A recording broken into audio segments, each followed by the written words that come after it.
Bueno, buenas, ¿cómo están? Yo soy Damián y voy a dar la clase práctica de ordenamiento, de sorting.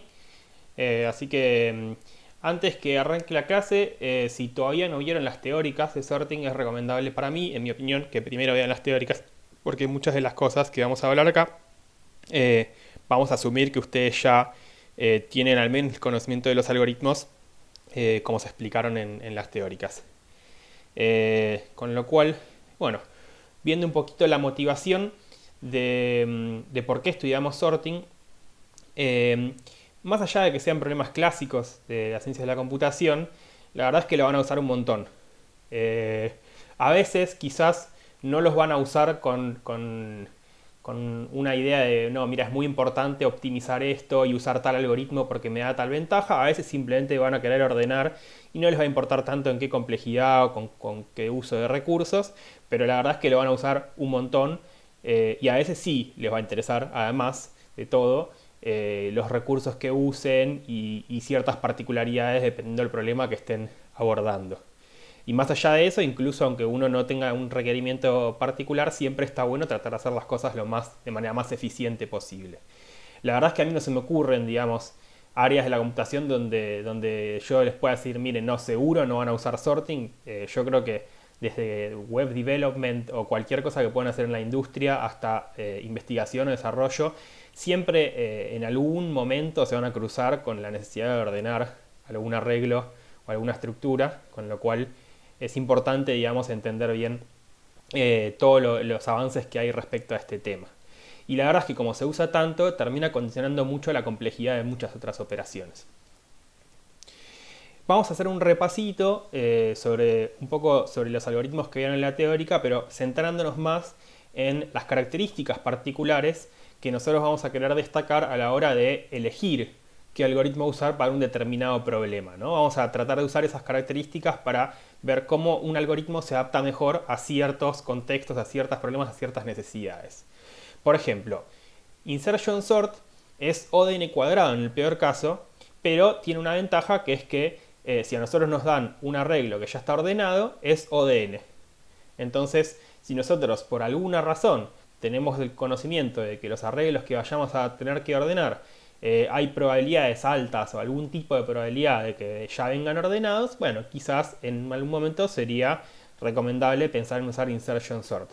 Y después tiene otra característica que es destacable, que es un algoritmo estable, que ya vamos a ver un poquito mejor. Ustedes ya vieron en la teórica qué significa que sea estable. Quiere decir que si hay dos cosas que tienen el mismo valor de comparación, pero que en el algoritmo, en el arreglo original estaban en cierto orden, luego de aplicado en el algoritmo, en el arreglo final van a mantener ese orden relativo, ¿no? Y después vamos a ver que esto se puede utilizar, digamos, tiene ciertas ventajas en determinados casos especiales para ciertos algoritmos. Entonces después tienen selection sort, que es O de n cuadrado en todos los casos y encima no es estable, con lo cual parecería ser, digamos, un algoritmo que en principio uno lo compara con insertion sort y es peor, ¿no? Pero bueno, tiene una pequeña ventajita, que es que funciona naturalmente in place, ¿no? In place significa que no requiere memoria adicional. Es decir, que cuando yo tengo yo voy comparando elemento a elemento y si necesito lo swapeo. En cambio, en insertion sort, la manera natural de pensarlo es que, bueno, voy agregando, tengo un array y voy agregando el menor siempre en un arreglo nuevo. También se puede pensar una manera de hacerlo, digamos, sin memoria adicional, que tiene que ver que cuando encuentro el espacio donde voy a agregar el número que estoy recorriendo, corro todos los que ya están en el arreglo nuevo, los corro, les hago un lugar y lo meto ahí. Pero obviamente eso de correr todos los numeritos para la derecha requiere un costo adicional o sea, que no va a cambiar la complejidad, pero que va a aumentar la constante con la que se desenvuelve. Con lo cual en algunas ocasiones quizás el selection sort podría llegar a ser un poquito mejor. Después tenemos el merge sort, que es un algoritmo que es n log n en todos los casos y que encima es estable, pero bueno, tiene la desventaja de que sí o sí requiere memoria adicional, sobre todo en realidad requiere memoria adicional cuando nosotros vamos a hacer el merge, ¿no? O sea, una vez que ya tenemos el problema subdividido en todas las subdivisiones que podemos tener, a la hora de hacer el merge sí o sí necesito acomodar los elementos en un nuevo espacio de memoria. Y tiene otra propiedad que es Divide and Conquer. Ustedes todavía no saben qué quiere decir esta metodología de Divide and Conquer, pero ya la van a ver en las próximas clases. Y en particular que sea Divide and Conquer tiene le da una característica que también vamos a ver ahora en un ratito. Después tenemos Quicksort, que es O de n cuadrado en el peor caso, pero que en el caso promedio funciona en n log n. También es in place, o sea, no requiere memoria adicional, a diferencia del merge sort, por ejemplo. Y la otra característica que tiene es que ha sido probado que en la práctica funciona muy bien. Es decir, que ha habido varias experimentaciones en la cual el Quicksort termina siendo, como dice su nombre, el más rápido.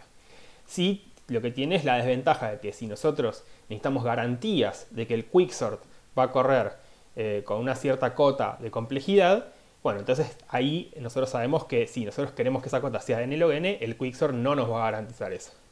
Y el Quicksort lo que tiene es que también es Divide and Conquer. Ahora ya también vamos a ver qué implica esto.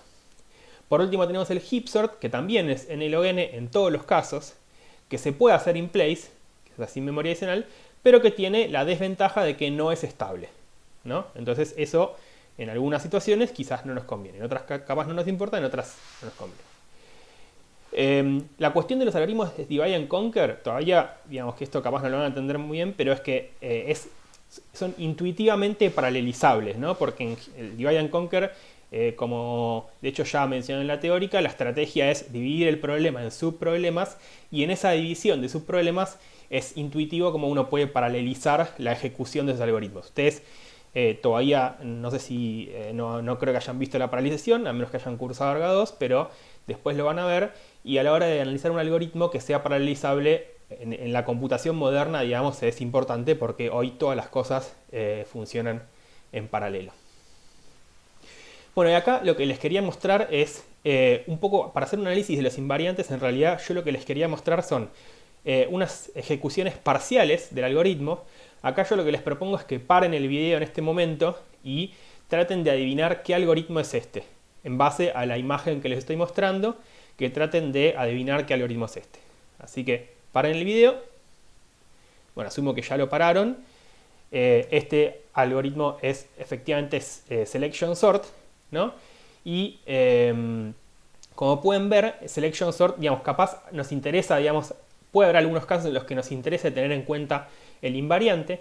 En particular en Selection Sort, como yo siempre voy eligiendo el mínimo y poniéndolo al principio, yo ya sé que desde la parte del arreglo que yo ya recorrí, va a ser el inicio de ese arreglo, va a ser el inicio del arreglo final, ¿no? O sea que esos números que ven ahí, el 2, el 3 y el 4, cuando yo termine de ordenar el arreglo, van a estar el 2, el 3 y el 4 en el primer lugar, sí o sí. Y eso quizás podría llevar ciertas ventajas. Por ejemplo, ustedes imaginen que yo tengo un arreglo de muy largo, muy largo. Necesito ordenarlo y después necesito hacer alguna operación arrancando del principio hasta el final, ¿no? De menor a mayor. Si yo voy haciendo Selection Sort y yo ya sé que la primera parte del algoritmo ya está ordenada, quizás yo ya puedo empezar a hacer esa operación antes de que termine el Selection Sort de ordenar toda la cadena, ¿no? Yo con las cosas que ya sé que están ordenadas, quizás yo ya puedo empezar a trabajar si es que yo necesito hacer alguna operación en orden. Ahora, lo mismo les propongo, si quieren, paren el video un segundito, traten de adivinar cuál puede ser este algoritmo y vuelven a darle play. Y ya le dieron play, efectivamente este es Insertion Sort, que Insertion Sort tiene otra propiedad del invariante, que es que la parte que yo ya recorrí, yo ya sé que esa parte está ordenada, digamos. O sea, no está ordenada en función del arreglo total, pero está ordenada en función de lo que yo ya recorrí, digamos. Es un poco menos fuerte que la del Selection Sort en ese sentido, pero me da, digamos, me da cierta información que quizás yo podría usar en alguna situación. ¿Cuál se les ocurre que es? paren el video. Asumo que ya volvieron. Entonces efectivamente este es el merge sort, porque ustedes pueden ver ahí que el problema lo tienen dividido. Ahí tienen un arreglo que yo ya lo dividí en 4 partes y que están ordenadas entre sí. O sea, yo estaría en la parte en donde ahora necesito esas 4 partecitas, mergearlas, o sea, juntarlas. Y lo que se puede ver en este invariante es que cada uno de los subproblemas es un arreglo ordenado. Entonces, nada, para que también tener en cuenta como invariante. Y el último, este dibujito no me gusta mucho, es bastante peor que el anterior, pero bueno, es lo que conseguí, disculpen. Además, tiene un error que es que ahí en la primera parte donde dice igual a x, debería ser menor a x en realidad, porque yo tengo x es el pivot, y yo voy a tener en una parte de las que son menores al pivot y otra de las que son mayores al pivot. Y bueno, la idea era que adivinen, yo ya les di muchísimas pistas, pero si quieren pueden parar el video acá, ya igual imagino que ya se imaginan qué algoritmo es. Y sí, efectivamente es el quicksort, donde también justamente ahí el invariante lo que me va a decir es que teniendo en cada división del problema que yo haga en 2, de un lado voy a tener los que son más chicos que el pivot y del otro voy a tener los que sean más grandes que el pivot. Y después una cosita muy chiquitita, esto en realidad es un agregado mío respecto a cómo se da en general la clase.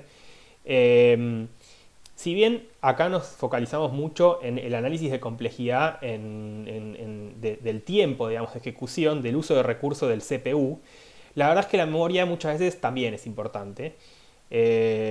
Digamos, se da la situación de que si uno entiende cómo funciona la complejidad en términos de tiempo de CPU, ese conocimiento lo puede usar fácilmente para imaginarse cómo funciona la complejidad en términos de memoria.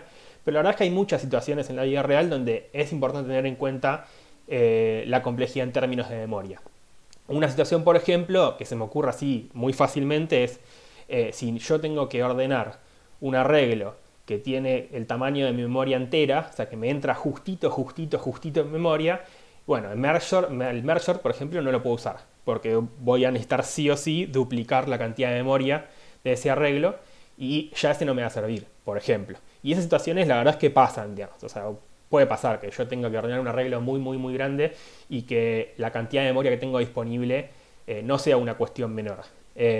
Y otra cuestión que para mí también es interesante es que el uso de memoria digamos, también depende de las estructuras que uno elige, ¿no? Nosotros acá vimos muchas, en general estuvimos viendo muchas estructuras de tipo array, de arreglos, pero si uno tiene, por ejemplo, listas enlazadas, cambia la complejidad en términos de memoria y en realidad vale la pena mencionarlo, también cambia la complejidad en términos de tiempo, ¿no? Porque ya vimos, por ejemplo, en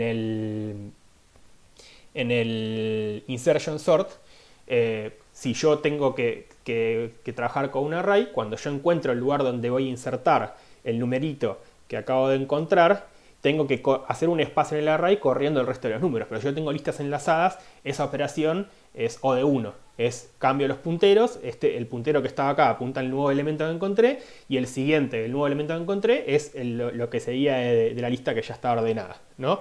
Entonces también es importante considerar eso. Hasta ahora, todos los algoritmos que vimos son algoritmos que se basan en comparar los elementos del arreglo que queremos ordenar entre sí, ¿no? Son algoritmos que se llaman de sorting por comparación. Y por lo tanto, la complejidad de estos algoritmos está estrictamente ligada al tamaño de los elementos de la entrada, ¿no? Porque tienen que ver con la cantidad de comparaciones que tienen que hacerse entre los elementos. Esto lo explicaban en la teórica, donde además explicaron el teorema del lower bound, que lo que nos dice es que no existe un algoritmo basado en comparación de sus elementos que performe mejor que n log n. Acá está mal la diapositiva, debería ser, vimos en la teórica que en el mejor caso son omega de n log n, o sea que no pueden mejorar esa complejidad temporal. Ahora, la pregunta es, ¿puede haber algo mejor?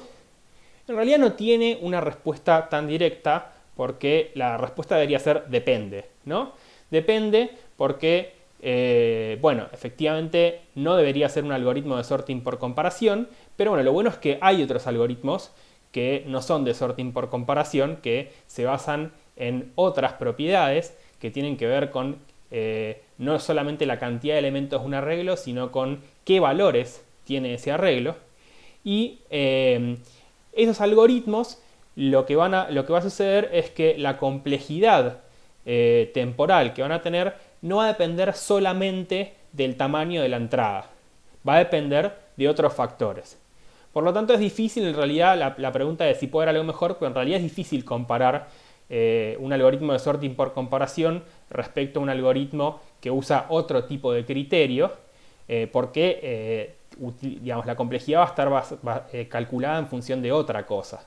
Ahora, en circunstancias especiales, esas otras cosas, capaz nosotros podemos acotarlas o nosotros podemos plantear determinados escenarios donde efectivamente nos permitan comparar una complejidad en términos del tamaño de la entrada y en ese sentido tenga una complejidad mejor que en el ON, ¿no? Esto va a depender de que se cumplan ciertas circunstancias.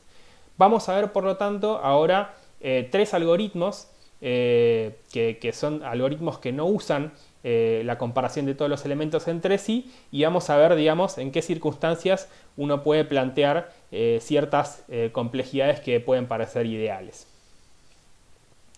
El primer algoritmo es Counting Sort. La idea de Counting Sort es bastante intuitiva y para poder aplicar Counting Sort voy a necesitar que se cumpla cierta restricción. Y esa restricción es que en el arreglo que yo quiero ordenar, le voy a pedir que todos los valores de ese arreglo tengan como máximo un cierto valor k. O sea, tengan una cota en el valor del arreglo que quiero ordenar. Y básicamente, como el nombre lo indica en Counting Sort, lo que voy a hacer va a ser contar cuántas veces aparece cada valor, ¿no? En concreto, yo lo que voy a hacer es tener un arreglo de tamaño k, sea k, por ejemplo, el máximo valor que yo tengo en ese arreglo. Supongamos que todos los valores de ese arreglo están entre 0 y k. Voy a tener un arreglo de tamaño k, donde lo que voy a hacer es, voy a recorrer mi arreglo original, y si el primer valor, por ejemplo, tengo un 8, voy a ir a la posición 8 de ese arreglo que me creé yo de tamaño k y voy a sumar 1. Si el segundo número que tengo es un 2, voy a ir a la posición 2 del arreglo ese de tamaño k que yo me creé y voy a sumar 1. ¿Sí? Voy a ir contando cuántas veces aparece cada número. En ese sentido es simple la idea, es intuitiva, y lo único que se me va a pedir es que haya una cota en cuanto a los valores que ese arreglo puede tener. Y en realidad incluso puede ser un poquito más flexible la condición, porque yo no solamente necesito una cota, sino que en realidad puedo tener un intervalo. Es decir, que si en vez de estar entre 0 y k, los valores están entre, no sé, d y d más k, o sea, yo lo único que necesito es un intervalo, puedo adaptar también el Counting Sort, básicamente corriendo el array que va a hacer la cuenta. O sea, en la posición 0, en vez de ser el 0, va a ser el d, ¿no? ¿Se entiende más o menos la idea? Así que vamos a ver un poquito un pseudocódigo para el Counting Sort, para que más o menos se den una idea de cómo aplica este algoritmo, y vamos a ir calculando entre los dos la complejidad. Acá vean el mouse, debería verse en el video. Vamos a ir siguiendo paso por caso. En primer lugar, el Counting Sort toma, además del arreglo que yo quiero ordenar, toma este k. Y acá vale la pena mencionarlo, el k se lo tienen que pasar al Counting Sort, ¿no? Entonces hay que calcularlo previamente. Idealmente, este k lo que debería hacer es el máximo valor dentro del arreglo, o si quiero hacer en un rango, la diferencia entre el mínimo valor y el máximo valor. Con lo cual, eso para que lo tengan en cuenta, si yo no tengo este k dado, si a mí no me dicen, che, el máximo valor de un arreglo va a ser este, tengo que calcularlo, ¿no? Y eso, ¿cuánto cuesta? Bueno, ustedes ya deberían saberlo, ODN, ¿no? Porque en principio este arreglo no está ordenado, así que no puedo hacer tampoco búsqueda binaria o suponer que el máximo va a estar al final, así que es ODN. Entonces, veamos paso por paso qué hace el Counting Sort. Lo primero que hacemos es crear un arreglo, que acá le vamos a llamar B, que va a tener tamaño k y va a ser el que vamos a usar para contar. Esta operación es O de 1. En segundo lugar, vamos a inicializar todas las posiciones de ese arreglo entre 0 y k, la vamos a inicializar en 0. Entonces, acá, ¿cuál es la complejidad de esto? Bueno, va a ser O de k, ¿no? Porque recorremos este array que tiene tamaño k, va a ser O de k. Luego, lo que voy a hacer va a ser contar la cantidad de apariciones que que aparecen en el arreglo que queremos ordenar. Es decir, vamos a recorrer el arreglo que queremos ordenar posición por posición y vamos a sumar 1 en el índice del arreglo este B que acabamos de crear. Vamos a sumar 1.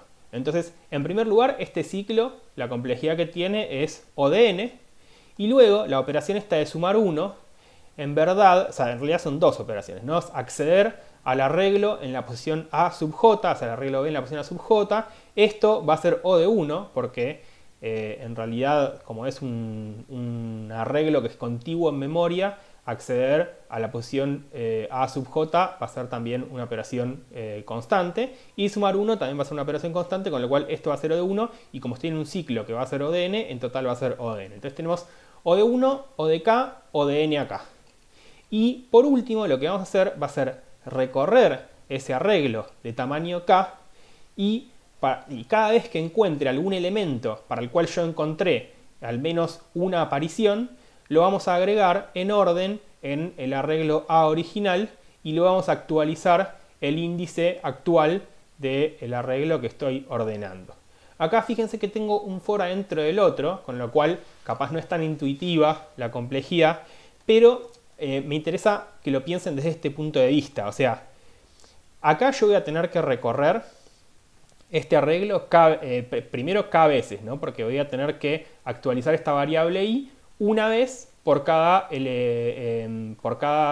elemento k, o sea, una vez para recorrer todas las posiciones del arreglo k, ¿no? Entonces al menos voy a tener que actualizar esta variable i k veces. Y después este for que va a haber adentro va a depender de cuántas veces yo haya contado los elementos del arreglo n. Ahora, si pensamos un poco, si nos abstraemos un poco y pensamos este for, en realidad las operaciones de este for y la cantidad de veces que yo voy a actualizar este j en total, y la cantidad de veces que yo voy a actualizar este índice de a, y la cantidad de veces que voy a actualizar este índice de a y que voy a asignar el elemento i al arreglo a, son n veces, ¿no? En total. Esto es independiente de este valor k. O sea, yo en total todo esto lo voy a hacer como mucho n veces. Con lo cual, la cantidad de operaciones que van a hacer estos dos ciclos anidados va a ser de O de n más k, ¿no? O sea, voy a hacer k veces la actualización de la variable i, n veces la actualización de la variable j, n veces esta operación y n veces la actualización del índice del arreglo original. Entonces tenemos que la complejidad es O de 1, O de k, O de n y O de n más k, y en total la complejidad va a ser O de n más k, ¿no? El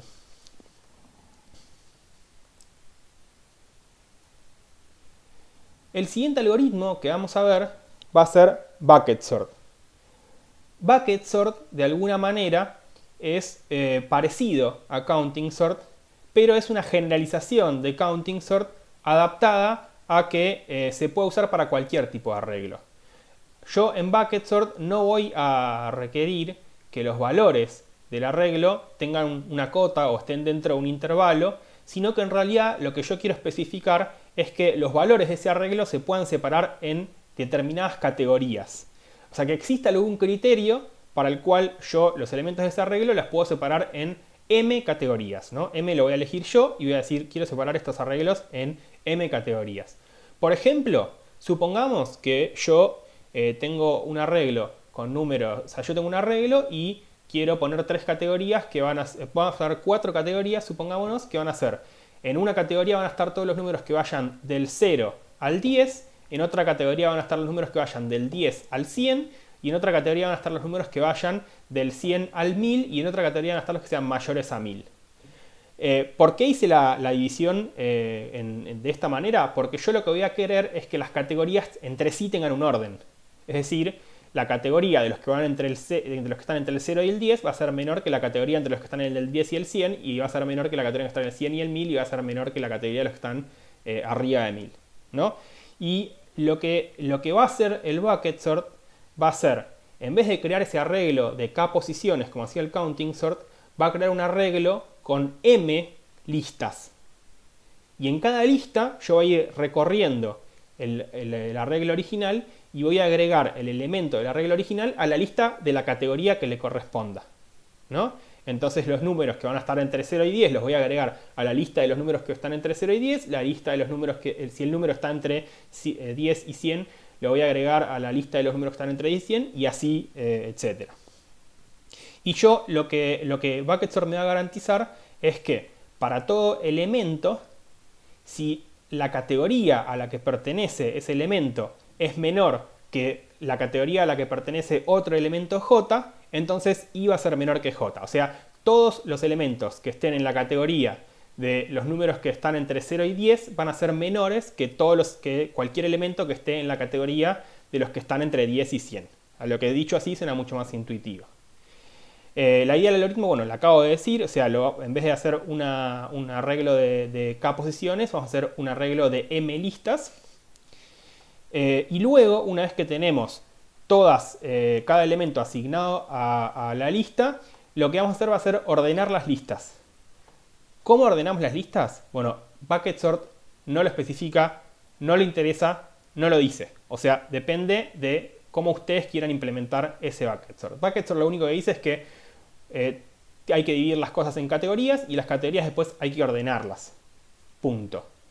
Y esto van a ver que va a traer cierta complejidad al asunto porque vamos a tener que calcular la complejidad del algoritmo en función de cómo ordenemos estas listas, ¿no? Y luego, una vez que tenemos las listas ordenadas, bueno, simplemente las concatenamos en orden y eso ya va a devolver mi arreglo ordenado. La idea del Bucket Sort es, o sea, Bucket Sort sirve y tiene sentido cuando la distribución de los elementos de la lista que queremos ordenar es uniforme respecto a las categorías. ¿Qué quiere decir esto? Que, por ejemplo, en el ejemplo que acabo de mencionar, va a tener sentido hacer Bucket Sort si yo sé que más o menos hay la misma cantidad de elementos que están entre 0 y 10 que los que están entre 10 y 100 y los que están entre 100 y 1000 y los que son más de 1000, ¿no? O sea, más o menos la distribución entre esas categorías es uniforme. Y eso, o sea, simplemente imaginen, por ejemplo, no sé, alguna distribución para la cual los números entre 0 y el 10 son mucho más probables que los que están entre el 10 y el 100, y a su vez los del 10 y el 100 son mucho más probables que los que están entre el 100 y el 1000, etcétera, etcétera. Esa, por ejemplo, podría ser un caso donde Bucket Sort tiene sentido aplicarse. Y a su vez, para que lo comparen y lo piensen en relación al Counting Sort, el Bucket Sort, si cada elemento es su propia categoría, o sea, si tenemos una categoría por cada valor, entonces tenemos un Counting Sort, ¿no? Una versión medio rara del Counting Sort con listas en vez de con una regla, pero es básicamente el Counting Sort. Vamos a ver si les parece entonces ahora el pseudocódigo del Bucket Sort. Pero bueno, el pseudocódigo del Bucket Sort es, primero calculamos, de vuelta, perdón, en realidad el Bucket Sort toma el arreglo que queremos ordenar y la cantidad de categorías que también tienen que estar previamente calculadas, nosotros se la pasamos al algoritmo. Y lo que vamos a hacer va a ser, bueno, acá calculamos la longitud del array, que esto podría ser, depende cómo esté implementado, pero podría ser O de 1 o O de n, depende de la estructura, en general es O de 1 porque las estructuras suelen guardar el tamaño del arreglo. Después vamos a crear una lista, un arreglo B de m listas vacías. Acá la complejidad, como pueden imaginarse, va a ser O de m, porque cada una de estas listas la vamos a tener que inicializar como lista vacía. Y luego lo que vamos a hacer va a ser recorrer el arreglo original y apendear o agregar a la lista correspondiente el elemento que estamos recorriendo. Fíjense, acá tenemos una función h. H es una función que para un determinado elemento me dice de qué categoría es. Y este h, obviamente, para que este algoritmo tenga sentido, tiene que funcionar en O de 1, ¿no? En el ejemplo que yo les mencioné antes, saber si un número está entre 0 y 10 es O de 1, saber si un número está entre 10 y 100 es O de 1, etc. Pero si la categoría a la que yo tengo que calcularle fuera algo más complejo, no se me ocurre que en este momento, y no pudiera calcularse en O de 1, bueno, entonces la complejidad de este algoritmo cambia. Eso es importante tenerlo en cuenta, ¿no? Estamos asumiendo que las categorías se pueden calcular, la pertenencia a una categoría se puede calcular en O de 1. Y lo que vamos a hacer después, una vez que ya tenemos cada uno de los elementos distribuidos en las categorías, lo vamos a ordenar. Entonces, primero vamos a recorrer cada una de las listas entre 0 y m y vamos a ordenar esa lista, ¿no? Entonces la complejidad de esto va a ser O de m multiplicado por lo que tarde ordenar esta lista. Por eso, fíjense, ya me estoy adelantando, pero fíjense que acá la complejidad al final tiene un O de ordenar los buckets. Es como un wildcard, es un comodín. No sabemos cuál es la complejidad de nuestro algoritmo hasta que no determinemos qué quiere decir este ordenar los buckets.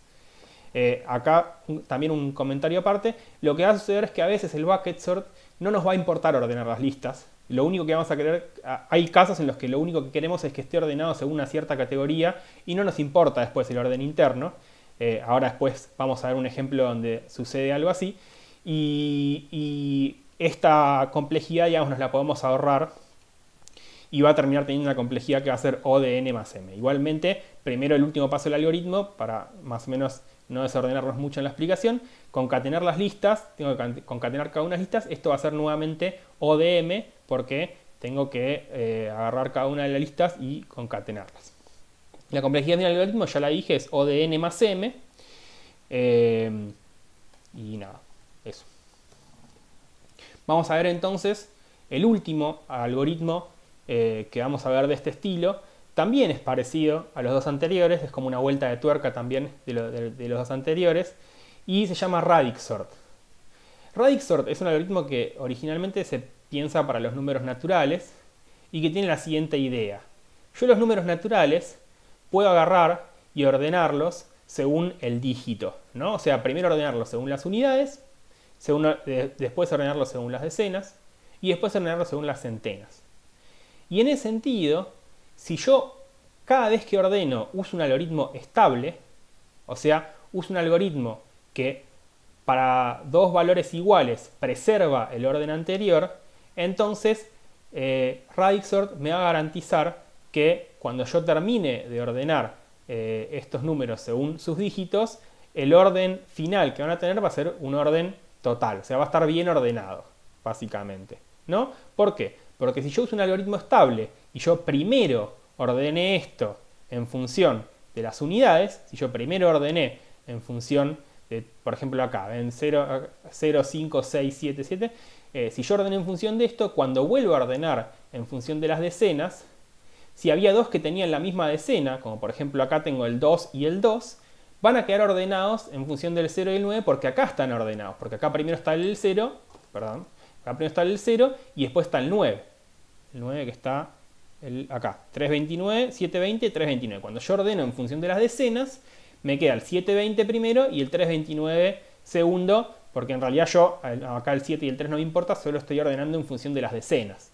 Y eso mismo vale acá, ¿no? Cuando yo ordeno en función de las centenas, voy a tener que el 329 y el 355 están ordenados en función de, como las centenas son iguales, se diferencian según las decenas porque acá el 329 estaba primero y el 355 está después, ¿no? Porque usé algoritmos de ordenamiento estable.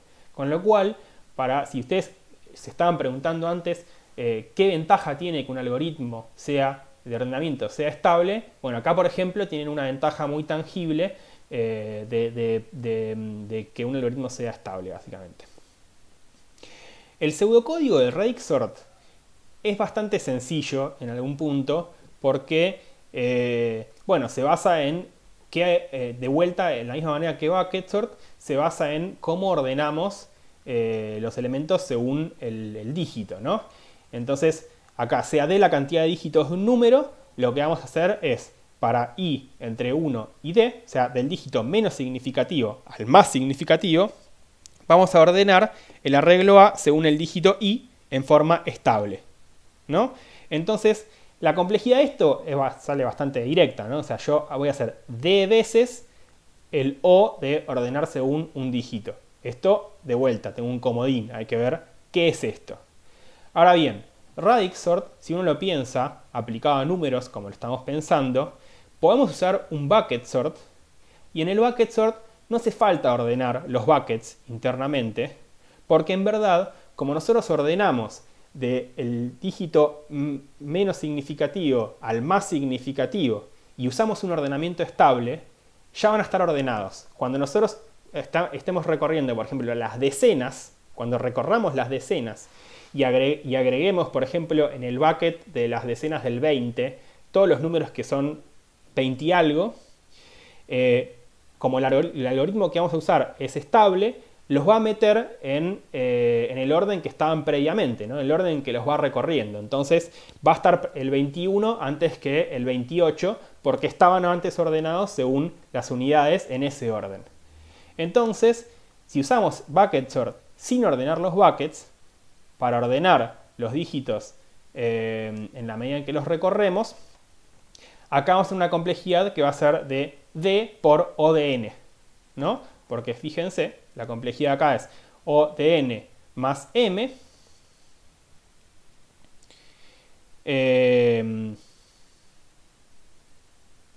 Claro, a ver, es O de N más M, pero en realidad yo tengo la categoría... Ahí va, perdón, disculpen que me trae un poquito. Pero claro, ¿el M cuál es acá? El M es 10, porque yo tengo los dígitos del 0 al 9. Entonces ese M es una constante. Y como yo encima no estoy usando ningún ordenamiento, el O de N más M más O de ordenar los buckets se me transforma en O de N. Y este O de N lo voy a hacer D veces, donde D es la cantidad de dígitos que tiene el número que quiero ordenar. Y la complejidad final que me queda es O de N por D. Pero, ¿qué pasa si D está acotado por un número fijo? O sea, ¿qué pasa si básicamente todos los números que yo quiero ordenar tienen una cota, ¿no? Si tienen una cota, lo que va a suceder es que el O de N por el logaritmo del máximo valor va a ser una constante y esto me va a quedar como O de N, ¿no? Pero obviamente esto no sucede en cualquier caso, solo sucede en el caso de que los números que quiero ordenar con el radix sort tengan una cota. Porque este D se me va a transformar en una constante, o sea, si yo sé que todos los números son menores que 1.000.000, yo sé que D es como máximo 6. Entonces O de N por D va a ser O de 6 por N, que es O de N, ¿no? Eso para que se tenga en cuenta. Bueno, en particular nosotros vimos radix sort aplicado a números naturales, pero el radix sort se puede generalizar y aplicar a otros tipos de datos, como por ejemplo cadenas de caracteres, o en realidad se puede aplicar a cualquier dato que tenga un orden total, ¿no? Por ejemplo, se puede aplicar también, si uno quisiera, a tuplas. ¿Qué cambia cuando aplicamos el radix sort a otros tipos de datos? Bueno, en principio cambia la complejidad, ¿no? Porque, por ejemplo, en el caso de las cadenas de caracteres, tiene algunas similitudes con los números naturales, en el sentido de que cuando nosotros nos fijamos la cantidad de categorías en las que vamos a dividir la cadena de caracteres ordenada por uno de sus dígitos, en el caso de si yo tengo números, uno de sus dígitos tiene 10 categorías, son los números del 0 al 9, y en el caso de los caracteres va a tener 27, ¿no? O sea, si sabemos que todos los dígitos están entre la A y la Z y no tenemos guiones, puntos, mayúsculas, no sé qué, va a estar entre la A y la Z y van a ser 27 posibles categorías dentro del bucket sort. Pero en ese sentido sigue siendo, digamos, una constante.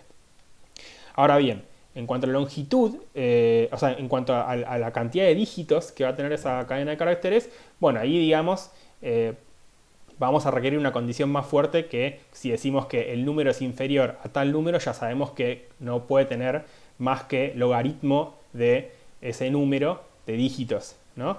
En cambio, la cadena de caracteres necesitamos quizá una condición para mantener una complejidad de O de N, necesitamos tener una restricción sobre la longitud de la cadena de caracteres.